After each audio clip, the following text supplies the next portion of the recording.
All right, let's take what we've learned in this preliminary series of videos right here for the full face 2/3 profile, the loop lighting pattern. Let's tie that together with some of the things we learned about off-camera flash in the previous videos that we've been doing here. And let's see if we can put together a nice photograph of Toby here in front of this really kind of unusual modern art piece on the wall here at the Marriott. So first photograph here is just turn a teeny bit more, Toby. I'm going to turn your head just a little bit more, I like her in that modified 2/3 view that we talked about earlier. A little bit more. Erin is going to light up our loop lighting pattern, the way we talked about that in our series about off-camera flash. I think she's got it pretty well nailed. Let's set up the photograph. I'm going to take a low angle right here, mainly because I want that painting to really show. Okay, image number 1, and I'm going to range it a couple different ways. This right now is at 5.6 at 160th of a second, and I'm at ISO 640. My lighting, my exposure, everything's looking fine. I'm going to go ahead and change that to, I'm going to take it all the way down to maybe, we're at how about a 60th of a second? That's about another stop of light to pick up the ambient. And we are picking up that background just a little bit more. I'm going to go ahead and I'm going to slow it down even more. How about a 30th of a second? Let's see how it ranges the scene. And now we're starting to lighten up those shadows and lighten up the shadows on the shadow side of the face, and the image is kind of coming alive here. I'm going to back up just a bit more here because I want to get her whole gown in. And let me take this photograph again right here. Good, good, good. Pretty photograph. And just not popping out of the scene. I'm going to take it down to about a 25th of a second. See how I like that? And I think that looks pretty nice. I think the ratio of the highlight to the shadow, I'm probably cooking at about a 4-to-1 ratio right here. But I think when I look at the image, it looks pretty nice here. Now there's 2 ways I can modify and enhance this image.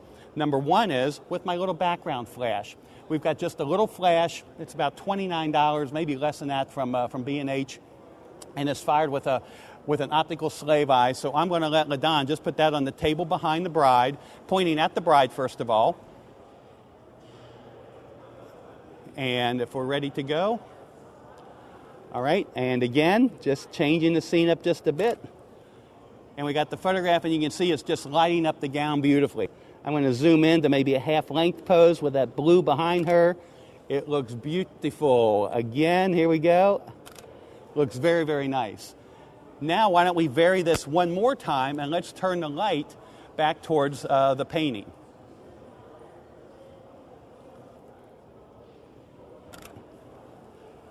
Just brightening up that painting, it just kind of exploding color behind us. And it's just as electric blue behind her, really cool looking.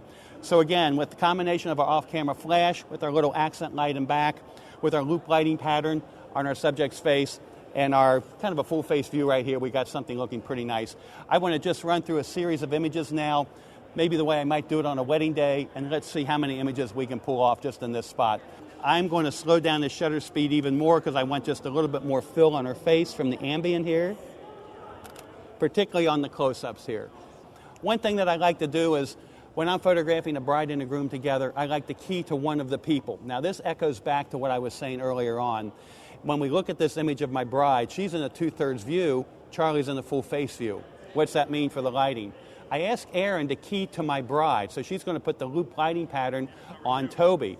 But since she's in a 2/3 view, what view does that put Charlie in? That's going to put Charlie in basically a split lighting pattern. So let's go ahead and set it up. Chin down, lean towards me, Toby, just a bit. Charlie, chin down even more, even more. Turn your head just slightly, slight tilt, chin down more. And just a pretty photograph in front of that pretty cool painting right there. Looking good. Charlie, just slide your foot in a little closer to the gown. Perfect, slight bend of the foot there, good. Here we go right here. So just in that little segment there, we found a nice feature in the hotel, the nice, beautiful blue modern art painting behind them. We let that be a cool background for us. We put pretty lighting on their faces, and we got a nice series of images of our bride and groom, just working this little feature right here. Let's see what else we can find throughout the hotel here, see what else we can pull off here before we leave here this afternoon.